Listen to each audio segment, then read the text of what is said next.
And let me just start off by asking the President, asking the leader of the Republican Party, what are you afraid of? What are you afraid of?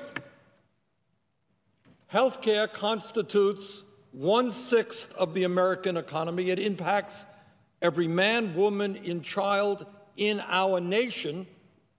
And yet we have 13 Republicans, all men, working behind closed doors to produce legislation which will be brought to the United States Senate at the last moment so the American people don't know the disaster that it is.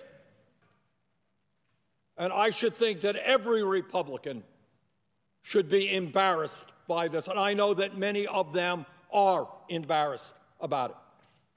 So before there is any vote on any health care legislation, we need to have a series of hearings to discuss the implications of what that legislation is about.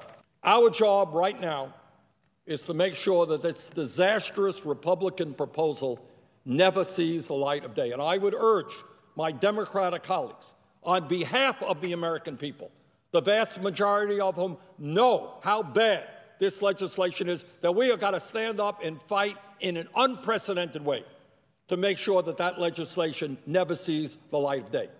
And after we win that struggle, I would hope that we would come forward as a nation and join every other major country on earth, whether it's Canada, and I live 50 miles away from the Canadian border, whether it's the United Kingdom, France, Germany, that we would join every other major nation on earth and say that health care is a right of all people, not a privilege. If you are an American, you are entitled to health care. You should not be one of the 23 million people thrown off of health care, bringing the total of uninsured in America over 50 million people. That is outrageous.